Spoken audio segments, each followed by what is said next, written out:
Bota virtuale dhe rreziku që na kanosit prej saj.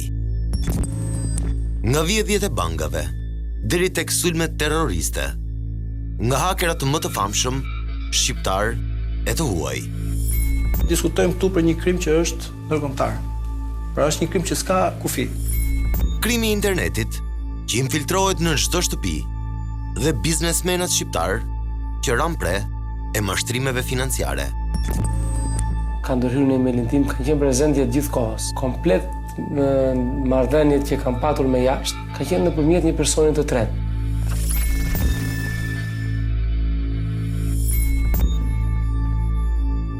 Shqipëria, vendi më i riskuar nga sulmet kibernetike.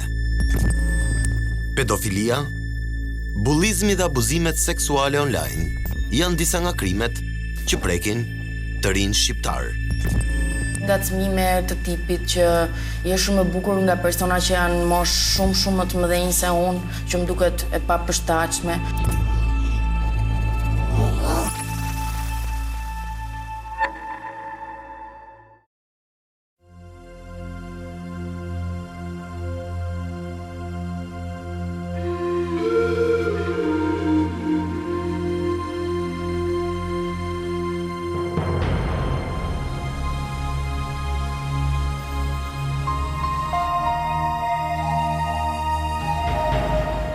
Njeriu krijoi dhe më pas e zhvilloi teknologjinë për t'i shërbyer, por pa e ditur se një ditë ajo do t'i dilte kundër.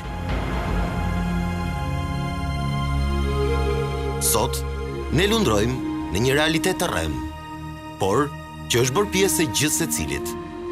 Çdo hallkë e shoqërisë globale duket e pamundur të funksionojë pa kompjuterin dhe lidhjen e internetit.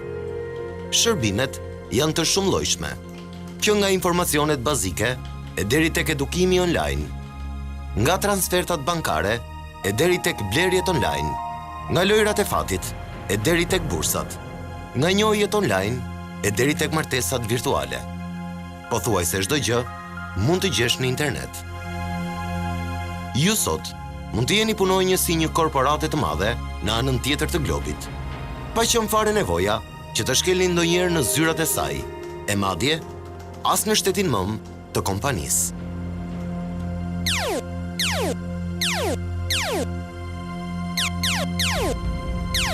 Kjo që shihni është harta që tregon në kohë reale një luftë të vërtetë që ndodh në botën virtuale.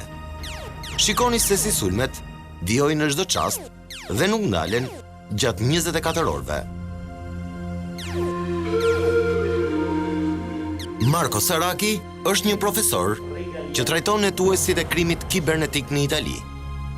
Ai ka mbërritur në Shqipëri për të hapur një kompani për sigurinë e internetit.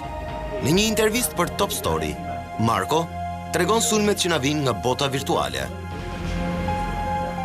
Un solo hacker può creare un attacco mediante centinaia, migliaia di computer e una sola persona può muovere 500, 1000 computer da solo durante un attacco hacker. 10 persone creano 1 milione di attacchi, 100 persone 1 miliardo di attacchi. Quindi il numero di attacchi che possono creare le persone è potenzialmente infinito. Hakerat mund të vinë te kompjuteri juaj, edhe pse janë mijëra kilometra larg. Çdo ditë identifikohen të paktën 5 milion sulme kompjuterike. Esistono purtroppo un numero superiore di attacchi che non vengono riconosciuti come malevoli, come attacchi, e quindi esistono moltissimi crimini informatici che avvengono ogni minuto che però i nostri software non sono in grado di decodificare come pericolosi e quindi non vengono registrati. Quelli sono la parte più profonda. La parte più profonda è la parte più pericolosa perché è quella sconosciuta. Uno dei grossi rischi di internet è quello di non conoscere la parte profonda di internet, ovvero il deep web.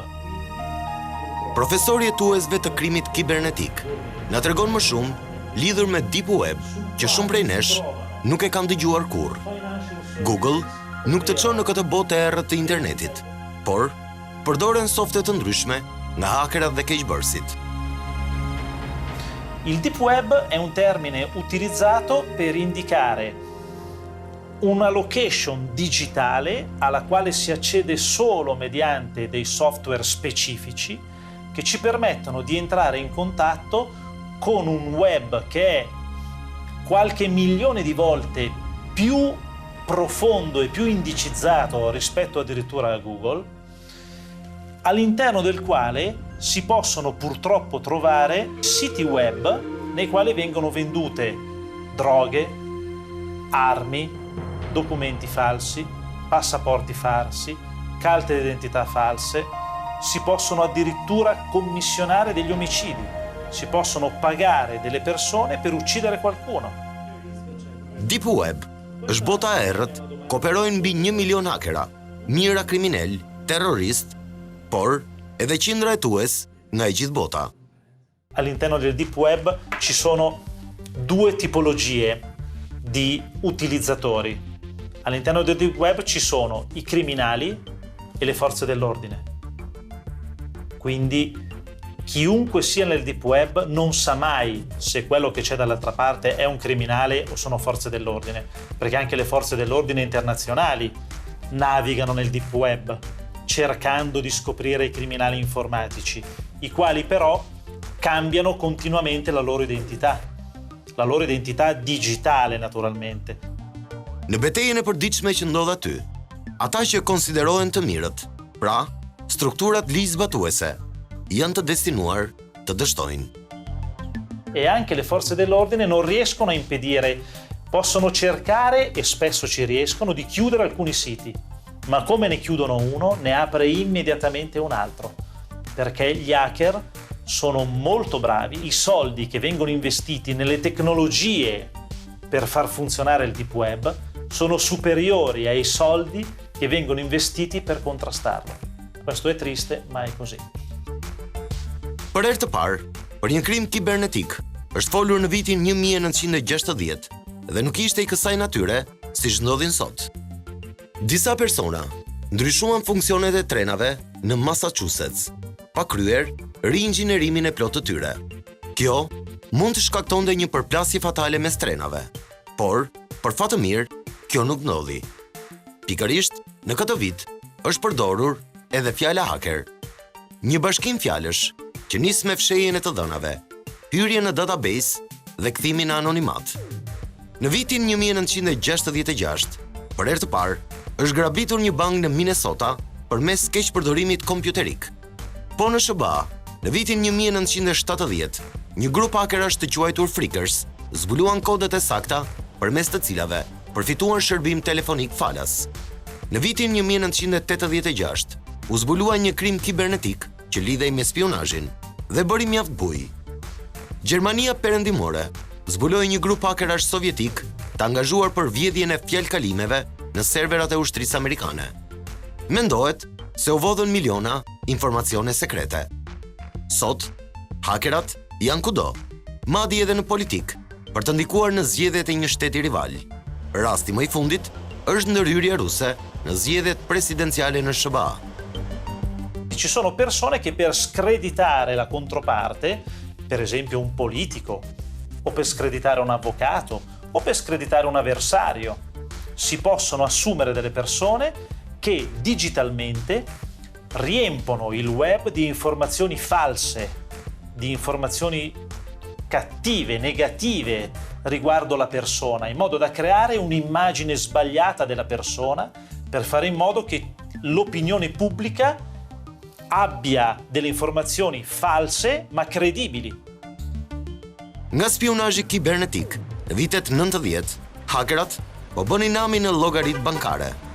Këtë periudhë nisi klonimi i kartave. Dëmi financiar ishte kolosal. Në vitin 1980 janë vjedhur $110 milion, ndërsa në vitin 1995 plot 1.6 miliard. Pas viteve 90, u masivizuan dhe u perfeksionuan sulmet kibernetike. Rreziku është shumë më i madh se grabitja e të dhënave. Klonimi i një karte bankare apo vjedhja e llogarive në rrjetet sociale. Profesori italian na tregon një shembull se si terroristët mund të ndërmarrin sulme nëpërmjet informacioneve në internet.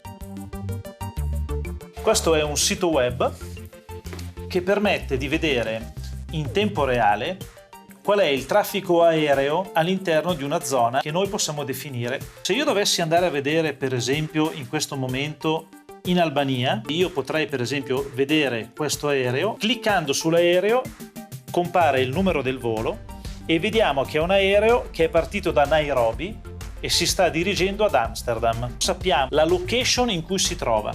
Ora immaginate se un gruppo di terroristi decidesse di abbattere questo aereo. Non avrebbe difficoltà perché saprebbe in tempo reale dove si trova l'aereo, a che altitudine si trova, ma soprattutto saprebbe in quale nazione si trova l'aereo, per cui potrebbe decidere, colpendo l'aereo, abbattendolo, lanciando per esempio un missile sull'aereo, stabilire da che nazione lanciarlo e in quale nazione farlo cadere, attribuendo quindi a dei governi che non sono a conoscenza del piano terroristico delle responsabilità che non hanno. Edhe pse për momentin rreziku nga terrorizmi konsiderohet i ulët, Shqipëria vlerësohet si vend me risk nga krimi inteligjent, ndërsa format janë nga më të ndryshmet. 20 vite më parë, në Shqipëri, dijej pak ose as pak për krimin kibernetik. Veprat e para penale që nuk janë të identifikuara si vepra kombëtarike në atë kohë, por kanë qenë të identifikuara në forma tjera, mund të jenë diku nga fundi i viteve 90, por kryesisht janë pas viteve 2000. Në legjislacionin shqiptar janë adaptuar për herë të parë vepra penale që lidhen me krimin kibernetik. Në vitin 2002, me miratimin e Konventës së Këshillit Evropian, e njohur si Konventa e Budapestit, vepra penale u sankcionua në Kodin Penal dhe Kodin e Procedurës Penale vetëm në vitin 2008. Ndërkohë, një ligj organik për sigurinë kibernetike është miratuar shumë vonë, në vitin 2017. Pra, shihet që vendi ynë është akoma në fazën e përditësimit të legjislacionit, e jo më të mendosh për investime në sigurinë kibernetike. Për herë të parë, statistikat zyrtare për krimin kompjuterik janë mbajtur nga policia në vitin 2010, kur u regjistruan gjithsej 13 vepra penale. Mes tyre, 3 mashtrime kompjuterike, 8 falsifikime dhe 2 ndërhyrje kompjuterike. Ndërkohë, gjatë vitit 2017, u regjistruan 218 raste të reja të krimit kibernetik. Siç tregohet në grafikun e statistikave zyrtare të policisë që Top Story ka siguruar, këto krime kanë ardhur vetëm në rritje. Sipas një ankete të realizuar së fundmi nga Akademia e Sigurisë, ku morën pjesë rreth 1300 qytetarë, rezultonte se 22.6% e tyre kanë vuajtur pasoja nga krimi kibernetik. Pra, 1 në 4 qytetarë është dëmtuar. Çka tregon se ky lloj kriminaliteti sofistikuar po masivizohet. Por, në statistika zyrtare, ka një numër shumë më të vogël veprash të tilla të trajtuara. I crimini informatici sono molto difficili da comprendere, bisogna avere delle competenze tecniche molto profonde. Ky është një problem i raportimit. Pra, raportimi i rasteve është shumë herë më i vogël nga ajo që ndodh. Mund të them që numri mund të jetë më i madh, 23%, ose që është pak. Por, edhe kur këto vepra trajtohen, pjesa më e madhe e tyre nuk arrihet të zbardhen. Mungesa e kapaciteteve, infrastrukturës dhe personelit të trajnuar janë shkaqet kryesore që hetimet ndaj krimeve në internet në Shqipëri dështojnë. Kjo është një problematikë që lidhet me hetimin vetvete. Diskutojmë këtu për një krim që s'ka kufi. Dhe një veprim që mund të bëhet nga një haker interneti mund t'i bjerë botës vërdall dhe të arrijë ke viktima e tij. Pajisjet që ka përdorur, infrastrukturat që ka kaluar ky sulm duhet patjetër që dokumentohet. Në vitin 2000, vetëm 0.1% e popullatës shqiptare përdorte internetin apo rreth 3100 persona. Në vitin 2016, numri përdoruesve ka shkuar në rreth 2 milion, apo thënë ndryshe, rreth 64.4% e popullsisë.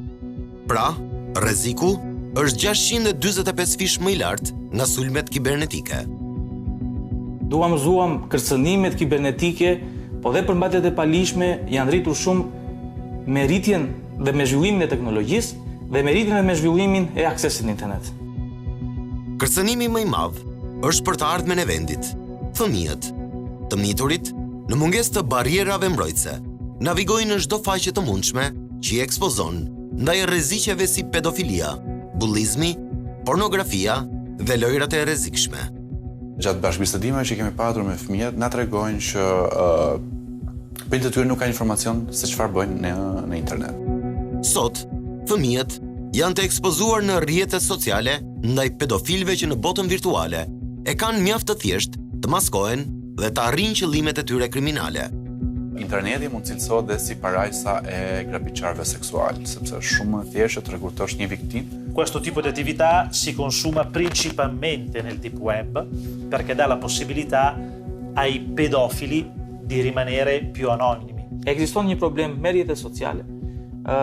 Po them lloj krijimi akaunteve fake të individëve, hedhja e materialeve dhe videove të ndryshme me përmbajtje, po them, abuzivizmi. Na ka ardhur nga Agjencia Kombëtare e Mbrojtjes së Drejtave të Fëmijëve, në mos gaboj 3-4 faqe, të cilat, le të themi, nuk janë faqe, po janë fajle të caktuara apo burime të caktuara në rrjetet sociale, dhe këtu e kam fjalën për Instagram dhe për disa video në YouTube. Cindy është një gjimnaziste, e cila si shumica e bashkëmoshatarëve të saj, sot e ka internetin pjesë të pandar të ditës së saj. Po, varet në 2 orë, 3 orë në ditë, ndoshta edhe më shumë. Por, navigimi në internet ka edhe rreziqet e veta, të cilat e reja i ka vuajtur edhe vetë, si shumë bashkëmoshatarë të saj. Ndodhin shpesh nga njerëz të ndryshëm që ne si njohim, që na shkruajnë. Ngacmime të tipit që je shumë e bukur nga persona që janë mosh shumë më të mëdhenj se unë, që më duket e papërshtatshme. Kam këngulur, më kanë çuar disa mesazhe në momentin që unë nuk i kam kthyer përgjigje ose në momentin që unë thjesht i kam ignoruar këto mesazhe. E shokuar, përballë insistimit të këtyre personave misterioz, adoleshentja i jep shembullin se si ka arritur t'i shpëtojë abuzimit. Ja kam raportuar prindërve dhe me anë të atyre, domethënë, jam bërë më e fortë që unë t'i përballoj edhe këto komentet negative. Historia e Cindit është vetëm një prej rasteve që janë masive çdo ditë në rrjetet sociale dhe faqe të ndryshme. Adoleshentja na tregon raste të tjera të rënda të bashkëmoshatarëve të saj. Ka pas ngacmime edhe më serioze, ka raste që ato edhe mund të kenë folur për një farë periudhe dhe kur janë takuar, ky ka pasur një moshë shumë të madhe se e paraqiste në internet, ose thjesht ngacmime që në momentin që ti nuk ja kthen atë komplimentin që ai të bën ose ajo, atëherë kalon në ofendime, postojnë fotot, të ofendojnë në përfaqe të ndryshme, profile të ndryshme. Anketat e realizuara tek të rinjt tregojnë situatën alarmante të abuzimeve seksuale online. Vitet e fundit ka padur një shtim të numrit të raportimeve. Kjo për shkak se kuptohet që edhe përdorimi i internetit tashmë është masiv. Këto janë problematike, në fakt ka shumë raste të tilla, një pjesë e tyre nuk raportohen fare, sepse janë gjëra që dhe mbyllen për shkak se preket edhe privatësia dhe dikush nuk do që ti tregoj. Sot janë disa programe konkrete, përmes të cilave prindrit mund të monitorojnë në çdo kohë faqet që fëmia akseson, mesazhet dhe gjithçka tjetër. Janë feature-at të ngritura në sistemet e operimit për kace dhe Google-i në Android dhe të cilat i japin mundësinë prindrit të ndajë telefonin e tij me fëmijën, duke i lejuar atij të ketë një akses i cili i përshtatet, por pastaj është edhe problemi pak ligjor në sensin që a jemi të lejuar apo jo, sepse ata në fund janë programe përgjimi. Shumë fëmijë marrin mesazhe ofenduese, etiketohen, fyen nga persona që kontrollojnë llogaritë ndryshme në rrjetet sociale. Cindy na tregon disa prej mesazheve të shumta që ajo ka marrë në Instagram nga persona të ndryshëm. Ngacmime në lidhje me pamjen, bëjnë komente, japin ato mendimet e tyre për ndonjëherë janë të tepërta, por edhe ofendime në lidhje me pamjen, në lidhje me trupin.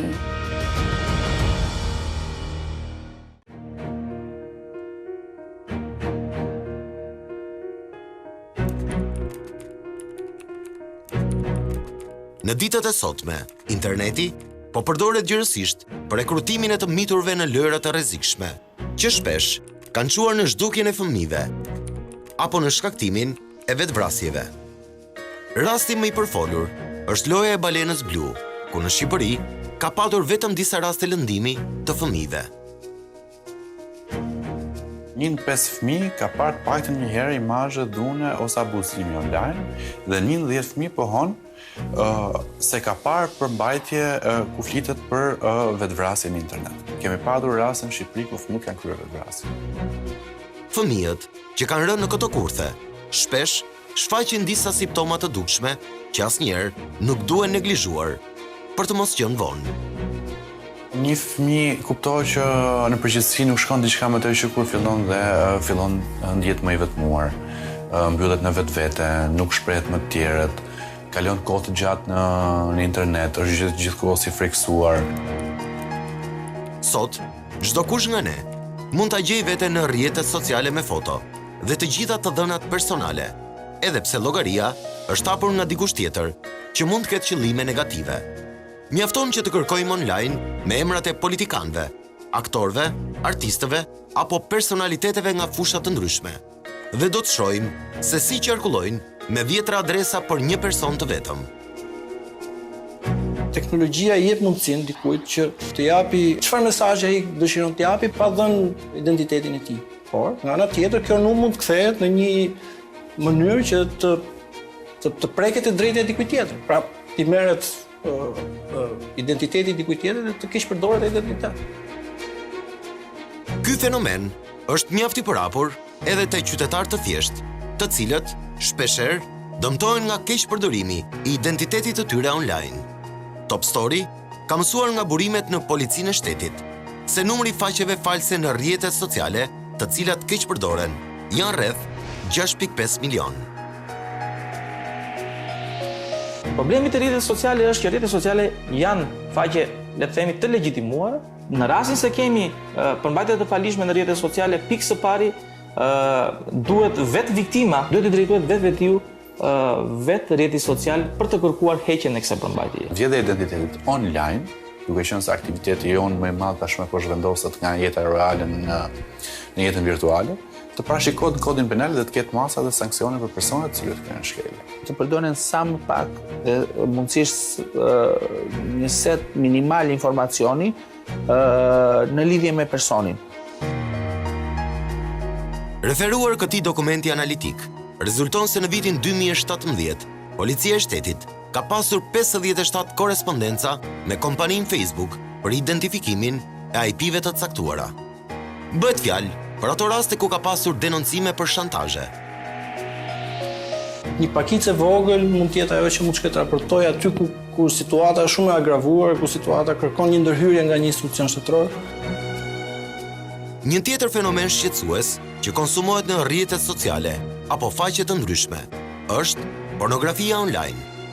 Nga viti 2012 e deri në vitin 2018 janë regjistruar në total 61 raste të kësaj vepre, shumica e të cilave janë zbuluar nga strukturat partnere si Europol dhe Interpol.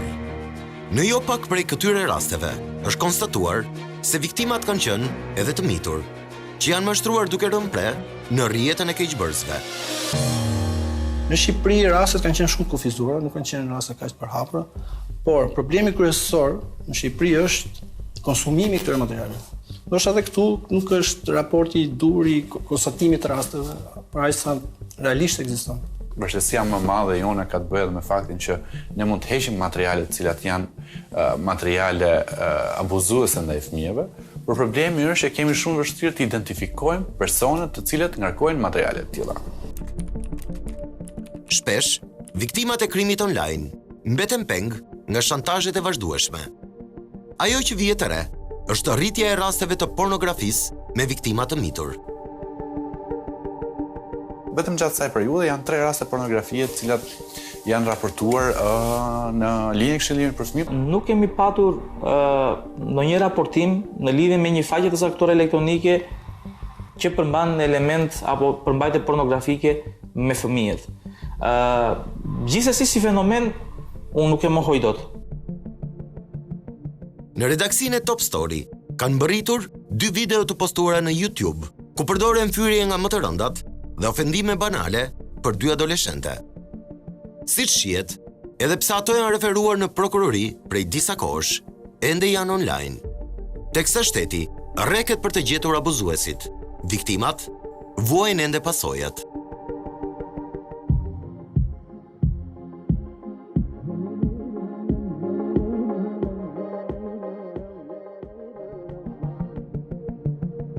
Në disa faqe online, ekzistojnë forume apo faqe të ndryshme chatimi, ku të miturit bien viktima të pedofilëve nga e gjithë bota. Top Story bëri një vëzhgim konkret me atë që ndodh në të tilla faqe. Konkluzioni ishte tronditës. Ne hapëm një llogari ku përcaktuam moshën e një vajze imagjinare 14 vjeçare.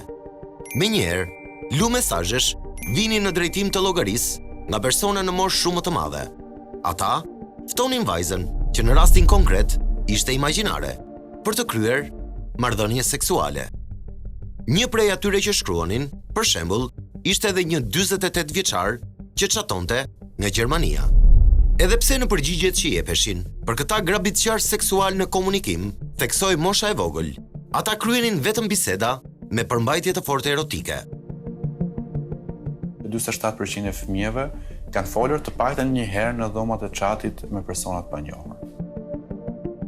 Rreziku nga krimi kibernetik është i gjithanshëm. Tani, ne do të flasim për dëmet masive financiare që vijnë nga piratët e internetit. Për të kuptuar pasojat, mjafton të themi se në vitin 2017, 130 miliard dollar u janë zhvatur konsumatorëve në botë nga piratët e internetit. Plot, 978 milion njerëz u dëmtuan. I conti correnti bancari che noi abbiamo ogni volta che utilizziamo l'apporto digitale vengono comunque memorizzati in rete tutte le nostre credenziali. Chi dovesse decidere di compiere delle attività criminali basta che abbia la capacità e i software adatti ad acquisire le informazioni e troverà le informazioni che noi stessi consapevolmente e inconsapevolmente abbiamo fornito. Sipas Microsoft, kostoja potenciale e krimit kibernetik ndaj komunitetit global është plot 500 miliard dollar. Metodat e përdorura janë nga më të ndryshmet. Në Shqipëri, po zgjerohet me shpejtësi numri i shërbimeve që kryen online, e po ashtu edhe numri i qytetarëve që përdorin internetin. Kjo do të thotë se edhe rreziku për sulmet kibernetike me pasoja është çdo ditë në rritje. Mjafton të themi që në vitin 2017, numri i krimeve kompjuterike është rritur me 335% krahasuar me vitin 2010. Ka një problematik në hetimin e këtij krimi. Për shkak të kësaj që është nuk një kufi. Mund të lejë gjurmë në një server që mund ndodhet në Kinë. Nga viti 2015 e deri sot, bizneset dhe qytetarët shqiptar kanë pësuar dëme në vlerë për rreth 3 milion eurosh nga grabitjet online. Metoda që po përdoret online është ajo e hakerimit të adresave të emailit të kompanive, përmes të cilave kryen pagesat. Është vërtetuar që 1 në 131 emaile është krijuar për të sulmuar, kontrolluar të dhënat apo për qëllime të ndryshme të kriminalëve të botës online. Hakerat shpeshherë dërgojnë emaile me dokumente të infektuara me virus në një kompani të caktuar. Kur dokumenti hapet, atëherë kompjuteri infektohet dhe hakerat arrin të kontrollojnë transaksionet monetare.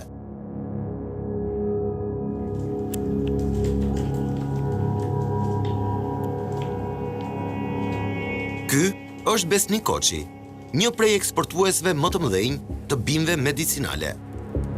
Ai është një prej viktimave të shumt të krimit kibernetik. Në fillim të qershorit të këtij viti, ai kishte nisur 2 ngarkesa me bimë medicinale, por në llogarinë e tij nuk po mbërrinin parat. Problemi im ka lindur në fillim të qershorit dhe unë këtë e mora vesh në fillim të muajit gusht.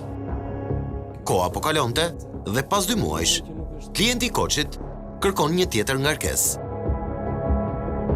Në momentin që kisha për të dërguar një porosi tjetër dhe ngarkesa ishte një shumë e konsiderueshme, I shkruajnë email dhe i thënë që po s'më bëra pagesën e parë më vjen keq, po nuk mund nis.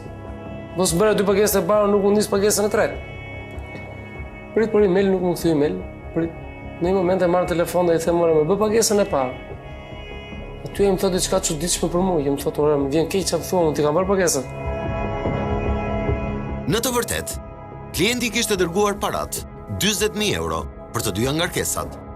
Por, mes tij dhe biznesmenit shqiptar, kishte ndërhyr dikush tjetër, një haker.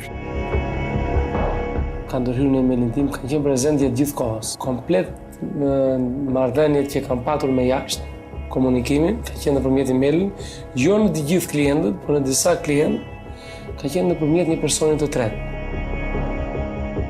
Hakeri i kishte dërguar email klientit në Gjermani, njësoj si ti ishte biznesmeni Koçi, duke i kërkuar derdhjen e parave në Turqi.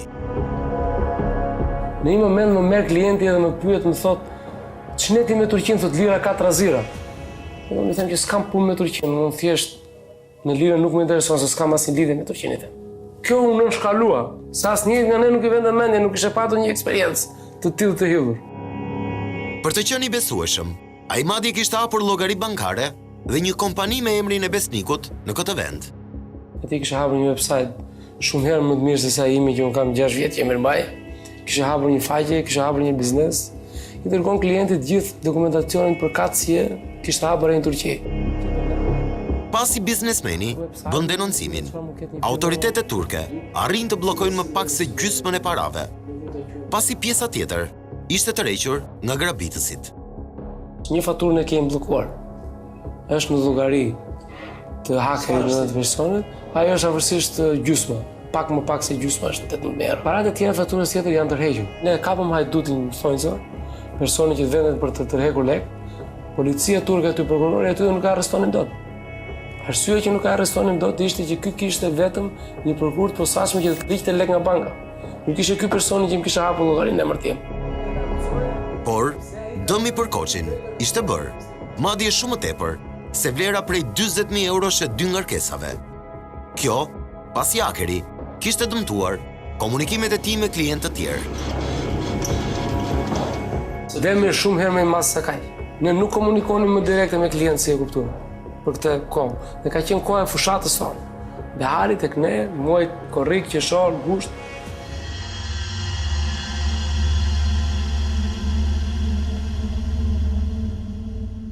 Rasti më i rënd nga mashtrimet online lidhet me grabitjen e një transferte prej 838.000 eurosh të një biznesmeni të rëndësishëm nga Tirana me inicialet FH. Ai ka disa kompani, mes tyre edhe një fabrik mielli. Hakerat kishin ndërhyrë në emailin e biznesmenit, duke i ndryshuar numrin e llogarisë për derdhjen e shumës. Parat kishin si destinacion një kompani në Francë, por ato përfunduan në një bank në Budapest të Hungarisë e më pas, brenda 48 orëve, u shpërndan me shpejtësi në 10 llogari të tjera në Nigeri. Të gjitha parat humbën. Ngjarja ka ndodhur rreth 2 vite më parë. Ndërkohë, sot e kësaj dite, nuk ka asnjë përgjigje nga Hungaria dhe Nigeria për letër porosit e nisura nga Shqipëria. Grabitja e parave online është kthyer në shqetësimin kryesor në Shqipëri. Në një memo të siguruar nga Top Story, shihet që sektori krimit kibernetik në policinë e shtetit vuan nga mungesa e bashkëpunimit me partnerët ndërkombëtar për të hetuar grabitjet virtuale. Në një tjetër rast, një biznesmeni që merret me tregtinë e ekurit nga Elbasani janë grabitur plot 530.000 euro në të njëjtën formë. Në Shqipëri, ka edhe biznesmen që kanë evidentuar në kohë rrezikun nga piratët e internetit. Madje, investojnë që transaksionet të kryen nën asistencën e ekspertëve. I tillë është rasti një mobilerie në Tiranë, punonjësit e së cilës kanë arritur të bllokojnë në kohë hakerat. Emailët të dëmshëm kanë ardhur në postën tonë dhe persona që ja administrojnë postën kanë klikuar në këto emailë dhe hakeri ka arritur të ketë akses në postën. Skema është ajo që aplikohet gjërësisht. Tashmë, komunikimet mes bizneseve kontrolloheshin dhe modifikoheshin nga hakeri sipas interesit të tij. Në adresën tonë email kemi hasur 2 emailë që ishin vënë në forward. Pra, çdo email që na vinte drejt nesh, bëjmë forward drejt 2 adresave të panjohura. Pas disa korespondencave, furnitori kërkon derdhjen e parave. Por, ajo që kishte ndodhur ishte se në të vërtet, emaili ishte dërguar nga hakeri që kishte modifikuar numrin e llogarisë. Filluan dhe të dërgonin emaile tek klientët tanë, tek bankat, ku i mashtronin me transaksionet, ata arritën të falsifikonin firmat, falsifikonin gjithçka dhe devijonin rrugën e parave. Pra, ndryshonin emrat e bankave. Gjithçka ishte bërë sipas interesit të hakerit, që kontrollonte dhe manipulonte emailet mes furnitorit të huaj dhe biznesit shqiptar, për të arritur deri te synimi final, derdhja e parave. Banka në këtë rast na njoftoi për transaksionin që ne i kërkonim. Realisht nuk e kërkonim ne, por e kërkonin të tjerë. I pam transaksionet si ishin dhe shkëmbym informacionet e duhura për ta zgjidhur këtë çështje. Kjo kompani ka arritur të bllokojë plot 3 tentativa grabitjeje nga piratët e internetit. Aureli tregon konkretisht se si duhet të mbrohen sot kompanitë. Perfekte nuk ekziston.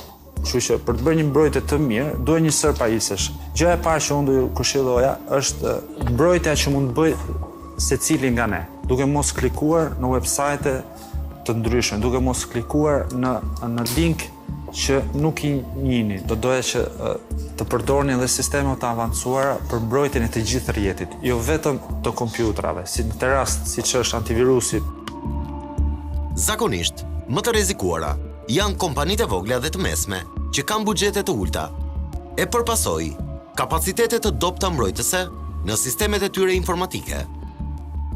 Është provuar se 43% e sulmuesve kibernetik synojnë pikërisht ndërmarrjet e vogla. Të rrezikuar nga blerjet online janë edhe qytetarët. Shpesh, në faqe të ndryshme mashtruese, reklamohen mallra me çmime më të ulta se tregu apo shërbime të ndryshme. Tipologjia më e përhapur është ajo e mashtrimit të personave që kërkojnë të blejnë automjete që kanë vlera relativisht të larta. Ka shumë sajte që në shumicën e rasteve oferojnë çmime shumë të ulta, janë shumë të bukura për të qenë të vërteta, nëse është shumë e bukur për të qenë e vërtet, me shumë mundësi do ketë një problem në të.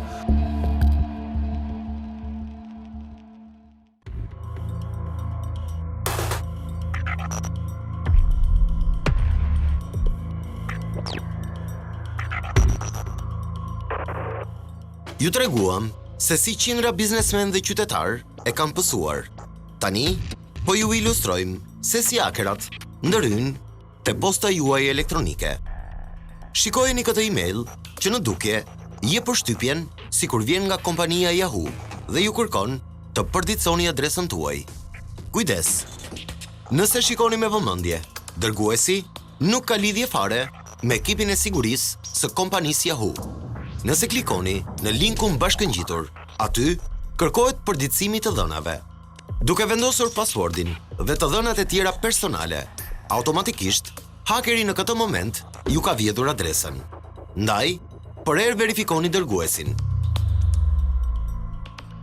Është shumë e rëndësishme të shikojmë adresën dhe jo emrin. Emri është shumë lehtë i modifikueshëm, kurse adresa e emailit është unike. Shikoni një tjetër email të mbërritur në postën elektronike të një qytetari. Aty, marrësi mashtrohet se rezulton fitues në një llotari. Qytetari udhëzohet të kontaktojë me ekipin për tërheqjen e parave, por ai është karrem për të rënë prej mashtrimit. Të vjen një mesazh që ti je fituesi një llotarie. Dhe me që ti je fituesi kësaj llotarie, ti që të përfitosh shumën e fituar nga llotaria, duhet që të bësh disa pagesa për disa tarifa për të hapur një llogari bankare aty ku do kaloj shumë e fituar. Pa kjo është vetëm thjesht që të krijojë besimin që ekziston një situatë dhe përfitoj. Ajo që ju duhet të bëni, nëse ju vinë mesazhe të tilla, është të injoroni dhe të mos klikoni në linkun që mund të ketë bashkëngjitur sipas rastit. Adresa emaili shumë të çuditshme ato në 100% e rasteve është dikush që po tenton të bëjë skam ose spam duke tentuar të na vjedhur të dhënat. Lista me raste është e gjatë dhe këtu përfshihen oferta tregtare, paketa antivirusi të rreme, oferta pune të rreme, mashtrimi me monedhën virtuale Bitcoin, mashtrime të llojit si të bëni shpejt para e shumë të tjera. Mashtrimet ndodhin edhe në aplikacionet që përdorim masivisht si WhatsApp apo Viber. Shembulli është edhe ky mesazh ku thuhet se marr si përfiton internet falas. Por linku bashkëngjitur ju rrezikon nëse e klikoni, pasi mund të jetë virus që merr nën kontroll telefonin tuaj e përpasoj të dhënat, komunikimet, fotot dhe gjithçka. Esistono dei sistemi che permettono di mandare applicazioni con dei file autoinstallanti che si installano all'interno del telefono e che permettono quindi il controllo remoto totale del telefono da parte di una terza persona. Questo è illegale, ma è una cosa che esiste già. Ironia është fakti se 70% e njerëzve pavarësisht se njohin rrezikun nga faqet e dyshimta, sërish tundohen dhe i klikojnë ato. Shikojeni këtë faqe, e cila është një prej qindrave që operojnë në kumarin online. Nëse klikoni në të majtë të faqes, në krah të linkut, tek ky buton, browseri sugjeron se jeni në një adresë të pasigurt. Aty këshillohet të mos jepni të dhëna personale, që mund të jenë llogari bankare apo pasorde të ndryshme.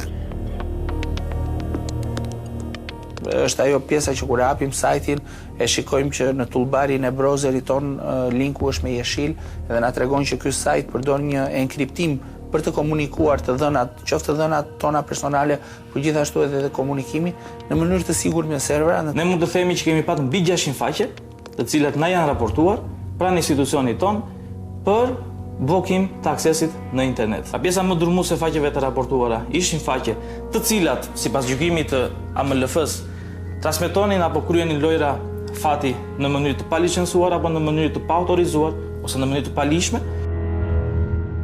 Ajo që duhet të dini është se shpeshherë faqe të tilla që kërkojnë të dhëna personale, ku përfshihen edhe numri llogarisë bankare, janë me rrezik.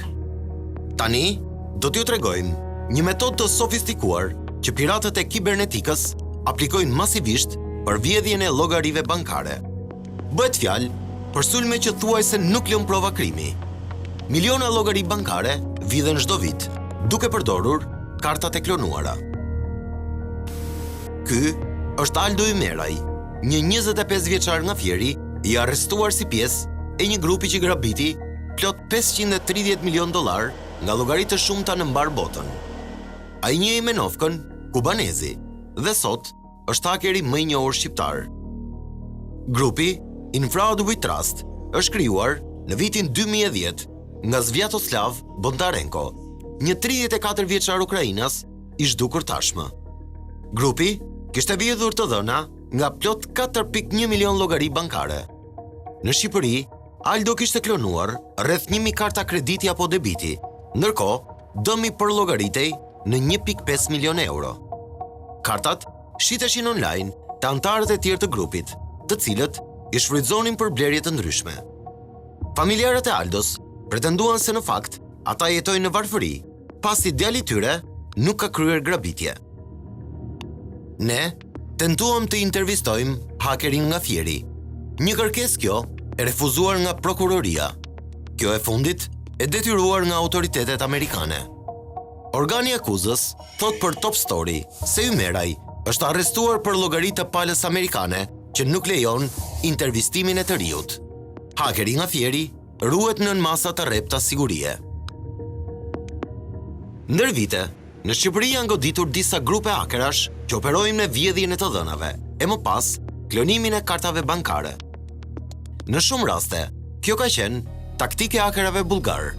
Sot, nuk ka një statistik se sa para mund t'jenë grabitur.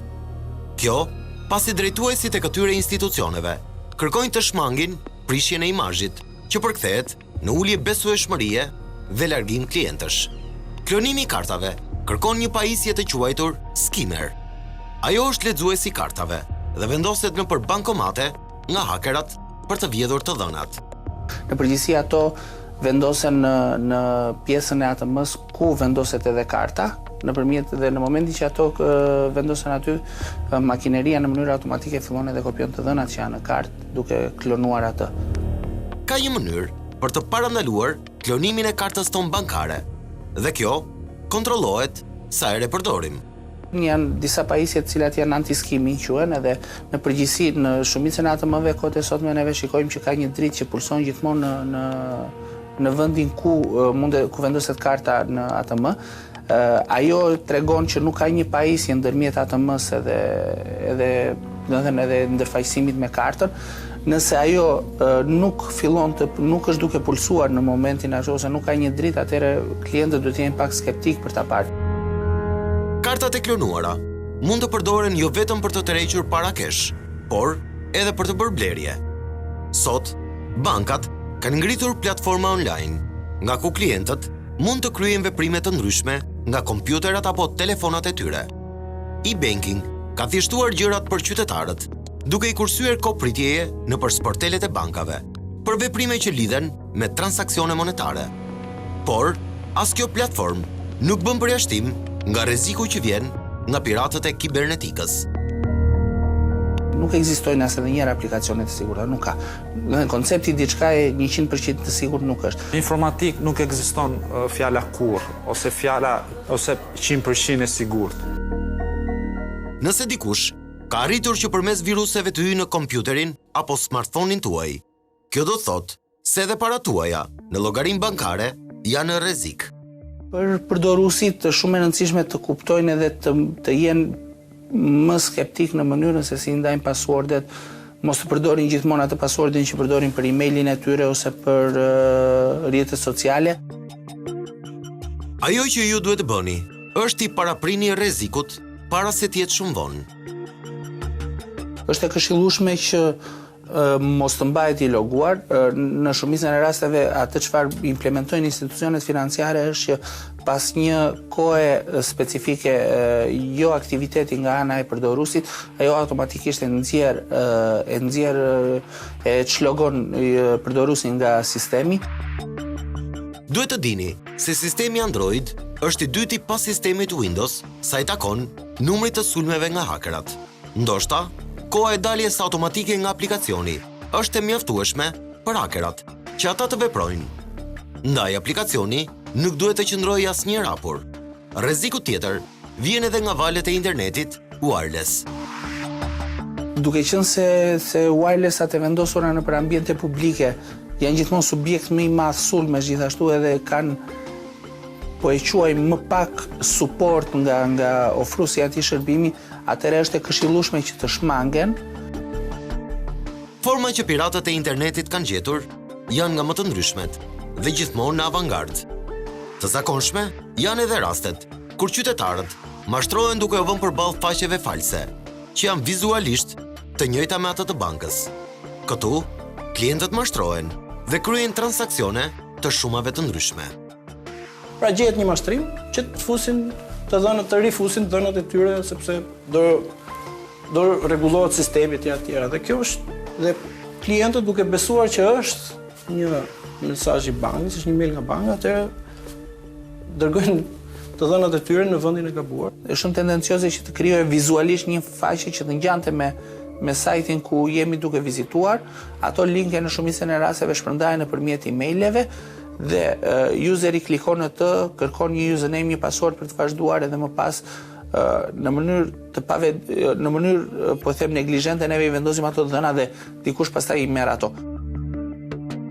Pikërisht, kjo metodë është njëra prej atyre që përdoren gjërësisht nga piratët e internetit. Në Shqipëri, kjo metodë është pothuajse e panjohur, çka e bën rrezikun edhe më të madh. Në këtë film, ne pasqyruam se si biznesmen shqiptar janë grabitur në shuma të mëdha nga hakerat. Po ashtu, shfaqëm klonimin e kartave, mashtrimet me blerjet online apo shantazhet në rrjetet sociale që kanë dëmtuar miliona njerëz. Tani, do ju tregojmë disa prej hakerave më të tmerrshëm që historia ka njohur.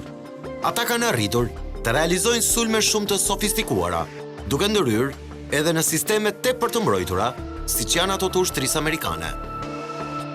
Matthew Bevan dhe Richard Price janë dy britanik, të cilët në vitin 1996 kanë mundur të hynë në sistemet e forcave ajrore të SHBA-s, NASA-s dhe NATO-s. Duke operuar përmes sistemit të SHBA, ata hynë edhe në atë të Koresë së Veriut, që për pak sa nuk shkaktoi luftë bërthamore mes dy vendeve. Gary McKinnon ka mundur po ashtu të futet në sistemin kompjuterik të ushtrisë së Shteteve të Bashkuara. Ai ka eliminuar të dhëna të rëndësishme duke sjellë një dëm të parikuperueshëm për ushtrinë më të fortë në botë. Michael Kells është një haker që ka hyrë në histori pasi ka arritur të infiltrohet në sistemet e Yahoo, FIFA, Dell, Amazon, eBay dhe CNN. Ai ka shkaktuar një dëm prej $1 miliard. Ajo që e bën atë të frikshëm është thyerja e barrierave të kolozëve të teknologjisë. Një tjetër haker i tmerrshëm është edhe kubani Albert Gonzalez. Ai ka kryer sulmin më të madh të ndodhur ndonjëherë me kartat bankare. Sulmi i tij ka ndodhur në vitin 2000, kur ai vodhi rreth $200 milion. Sot në botë operojnë mbi 1 milion hakera. Mes tyre dallohet edhe një haker i quajtur Astra. Ai vepron ende nën këtë pseudonim, pasi identiteti i tij i vërtet nuk është zbuluar kurrë. Mendohet se Astra është një matematicien grek që ka arritur të vjedh plot $360 milion në sulmet online. Ai ka ndryrë edhe në sisteme kompjuterike të ushtrisë franceze, ku ka vjedhur projekte për ndërtim avionësh modern, projekte që më pas i ka shitur. James Costa, cilësohet si hakeri më i famshëm minoren, në moshën 13 vjeçare, ai ka arritur të thyej kompjuteret e shërbimeve ushtarake amerikane, banka të mëdha, gigantin General Electric dhe kompaninë e informatikës IBM. Ishte vetëm 14 vjeç kur ai u dënua për 45 akuza për ndërhyrje kompjuterike dhe vjedhje informacionesh. Ai u dënua plot 45 vite burg, por një njeri me kapacitete të tilla nuk mund të mbajë në qeli. Ai u lirua dhe inteligjenca e tij u përdor nga Marina Amerikane që e rekrutoi. Në moshën 20 vjeçare, ai u bashkua me CIA-n. Në moshën 24 vjeçare, ai shiti një kompani informatike për disa $1 milion. Ndërkohë, sot Costa shërben si konsulent i fushës së sigurisë së informacionit. Sot, janë me shumicë njerëzit si James në botën online. Ndoshta, dikush si ai ka hyrë në shtëpinë tuaj, jo fizikisht, por virtualisht. Ju jeni gjithmonë në rrezik nga hakera, të cilët kanë sofistikuar sulmet kibernetike. Këshilla më e mirë për të mbrojtur nga ky lloj krimi është shmangja e përdorimit të teknologjisë që nga smartphone-ët e deri te kompjuterat, që në fakt po shkaktojnë edhe dëme sociale të pariparueshme. Por, për këtë çështje, do të flasim një herë tjetër.